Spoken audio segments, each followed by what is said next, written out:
Taïwan dans toute sa diversité, une émission de Radio Taïwan International. Bonjour à tous et bienvenue pour ce nouveau numéro de la série sur la diversité de l'agriculture taïwanaise présentée par Sasa.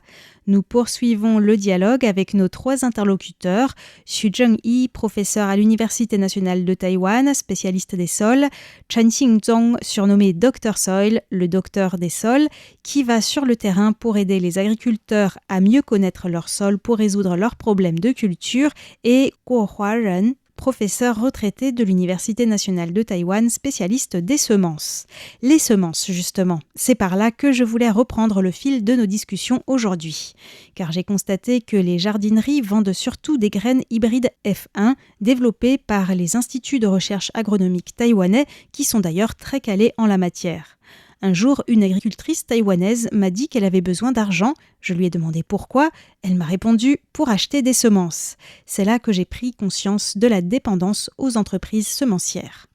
En effet, une semence F1, à ne pas confondre avec les OGM dont la culture n'est pas autorisée à Taïwan, une semence F1 donc est obtenue par le croisement contrôlé de variétés distinctes de la même espèce afin de combiner les meilleures caractéristiques des deux parents.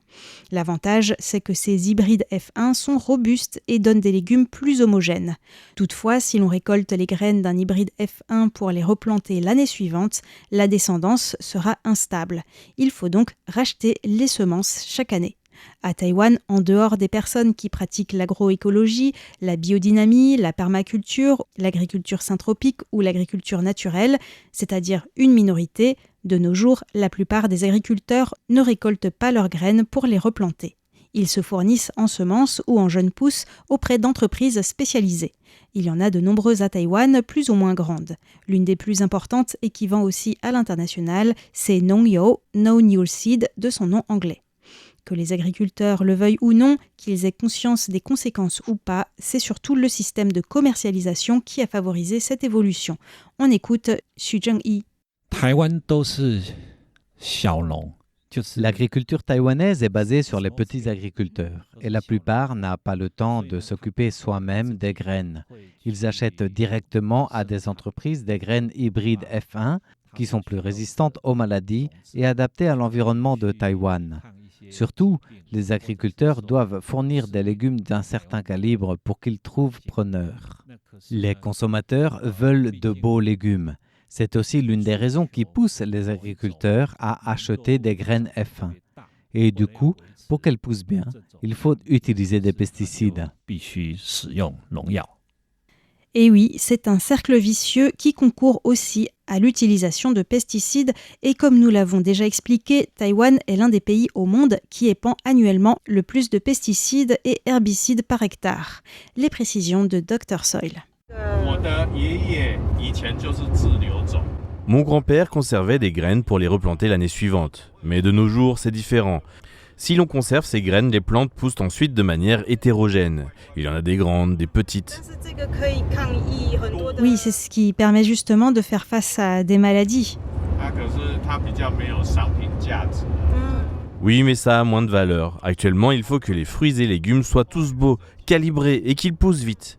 Donc les champs sont devenus comme des usines. Les champs sont devenus comme des usines. Une expression qui m'a immédiatement fait penser au documentaire La guerre des graines, qui est d'ailleurs disponible dans son intégralité sur YouTube. Mais est-ce que ce sont les consommateurs qui demandent des fruits et légumes beaux et calibrés ? Maintenant qu'ils y sont habitués, c'est vrai que ce n'est pas toujours facile de leur faire comprendre que des fruits plus petits ou des légumes moins beaux peuvent être tout aussi bons, voire meilleurs. Mais plus fondamentalement, la standardisation qui est imposée par les circuits commerciaux et par certaines normes répond avant tout aux besoins de l'agro-industrie et de la grande distribution. Comme le dit Dr Soil, c'est un problème de structure économique. La nature en soi est très diverse. Alors, un peu comme pour une usine, plus on maîtrise et on homogénéise l'input et l'output, plus on peut faire des économies d'échelle et plus on a de chances que la production se vende. Écoutons maintenant le point de vue de Guo Huaren, spécialiste des semences. À Taïwan, la très grande majorité des agriculteurs achètent leurs graines à des semenciers. Il existe une vingtaine d'entreprises dans ce domaine, dont quelques-unes sont plus puissantes, mais pas autant que les multinationales, bien sûr. Ce sont donc les entreprises qui produisent les semences de la plupart des légumes plantés à Taïwan. Pourquoi ? Tout d'abord parce que les circuits de vente demandent des productions standardisées. Ensuite, parce que conserver ses propres semences, ce n'est pas facile pour les agriculteurs, surtout pour certains légumes à feuilles. Il faut les laisser monter en fleurs pour pouvoir récupérer les semences, et cela prend du temps. En effet, cela prend du temps et ce n'est pas pratique. Mais pour l'association française Cocopelli, qui milite pour les semences paysannes, séparer la production de la reproduction des plantes est l'une des principales causes de la crise agricole. Cela se traduit par une perte d'autonomie des paysans qui deviennent dépendants des entreprises semencières. Et une fois que l'on a mis le pied dans l'engrenage, il est difficile d'en sortir car, souvenez-vous, si l'on décide d'arrêter et qu'on récupère les graines de nos légumes F1, leur descendance sera instable et donnera des récoltes hétérogènes. Deuxièmement, la nature implique la floraison, la pollinisation, la fructification et la production de graines. En coupant ce continuum, l'agriculture s'appuie sur une logique purement productiviste qui ne respecte plus les écosystèmes, rappelle Cocopelli. Troisièmement, produire ses propres semences demande de connaître ses plantes et de s'adapter au terroir. Séparer les étapes de production et de reproduction entraîne une perte de savoir-faire ancestraux et a aussi un impact sur l'autonomie alimentaire des communautés.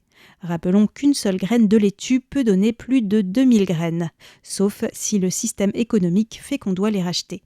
Ce problème touche aussi bien Taïwan que la France, où moins de 5% des terres agricoles sont cultivées avec des semences paysannes de nos jours.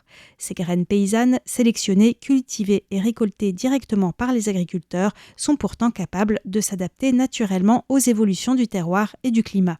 En ces temps de changement climatique, cela peut être une clé de la résilience. Malheureusement, on va plutôt vers un appauvrissement du patrimoine végétal, que ce soit en France ou à Taïwan. Par exemple, en France, actuellement, les agriculteurs utilisent principalement 150 variétés de blé sélectionnées par des semenciers pour optimiser les rendements. Et ce n'est qu'une poignée de variétés qui dominent le marché. Or, il y a un siècle, il y avait beaucoup plus de diversité avec plus d'1 millier de variétés paysannes répertoriées à travers le pays. Leur rendement était peut-être moins élevé en tonnage, mais pas en nutriments, et elles étaient mieux adaptées au terroir et à l'évolution du climat. Selon l'association Cocopelli, plus de 75% de la biodiversité cultivée a disparu, principalement en raison des pratiques de l'agro-industrie. Qu'en est-il à Taïwan ? Guo Huazhen nous explique.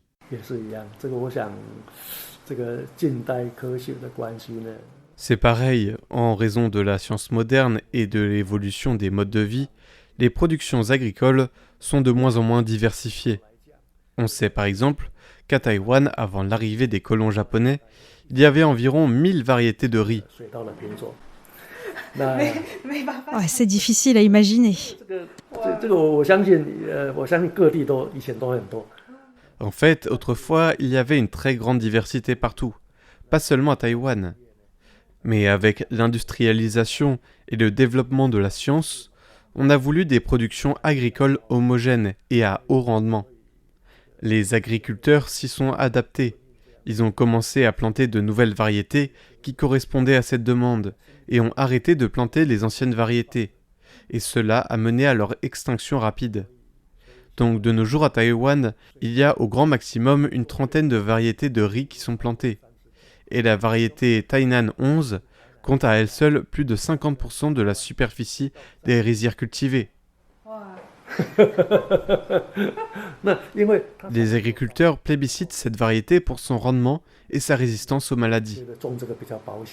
Sur les 1000 variétés de riz qui existaient à Taïwan autrefois, s'il n'y en a plus qu'une trentaine qui sont cultivées, les autres ont-elles été perdues ? Selon Guo Huazhen, seules les graines d'une 60aine de variétés ont été stockées dans l'Institut de recherche en agriculture de Wufeng à Taichung. Le reste a été perdu. Par ailleurs, Guo Huaren précise que le riz actuellement consommé à Taïwan est très différent de celui d'avant l'arrivée des Japonais. En effet, il existe 2 grandes familles de riz, le riz indica et le riz japonica.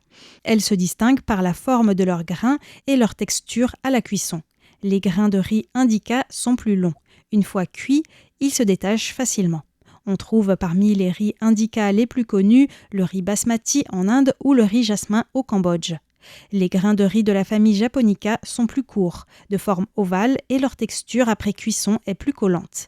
Ce riz est parfait pour les sushis mais aussi pour le risotto. À Taïwan, les variétés locales étaient de la famille indica, mais les colons japonais ont apporté leurs semences de riz japonica. Au fil des ans, les habitudes alimentaires des Taïwanais ont évolué et de nos jours, ils consomment beaucoup plus de japonica que de riz indica. Celui-ci est toutefois encore parfois utilisé pour le riz cuit à l'huile yaofan ou les gâteaux de riz enveloppés dans des feuilles de bambou zongzi. Et en plus, les variétés d'indica actuellement cultivées à Taïwan ne sont pas les mêmes que celles cultivées autrefois, selon Guo Huaren, qui précise qu'il ne connaît qu'un seul agriculteur qui plante encore une ancienne variété à Ilan, spécialement pour faire des nouilles de riz appelées bitaiba. Depuis une quinzaine d'années, il y a quand même eu une prise de conscience à Taïwan. En 2010, plusieurs organisations de permaculture, d'agroécologie et de protection de l'environnement ont lancé un mouvement de conservation des semences paysannes. Comme chaque organisation avait ses propres idées et manières de procéder, elles ne se sont pas réunies en une association formelle, mais depuis 2015, tous les ans en décembre, elles organisent un marché d'échange de graines paysannes. Si cela vous intéresse, vous trouverez le lien sur la page internet de cette émission. Ainsi, même si la plupart des champs fonctionnent aujourd'hui à Taïwan sur le modèle d'une usine, comme le dit Dr Soil, ce n'est pas une fatalité. Que ce soit en France avec Kokopelli, en Inde avec le mouvement Navdanya ou à Taïwan avec ce collectif qui conserve et échange les semences paysannes, les graines du changement sont déjà là et elles sont prêtes à germer. Cet épisode touche à sa fin, mais pour poursuivre la réflexion, rendez-vous sur la page de cette émission sur notre site internet. Vous y trouverez les liens vers les documentaires et des associations. Dans les prochains épisodes, nous parlerons notamment des OGM et des cultures bio. Et si les sujets liés à l'agriculture et à la nature vous intéressent, il y a aussi sur RTI l'émission Retour à la source proposée par Meg Wang tous les lundis. À bientôt.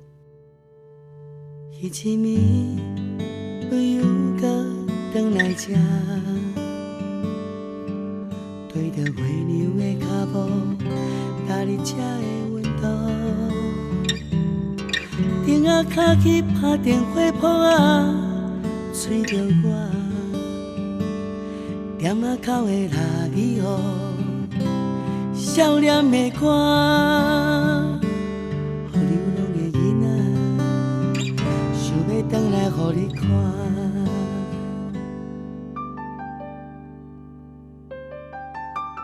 一间巴肚，赚了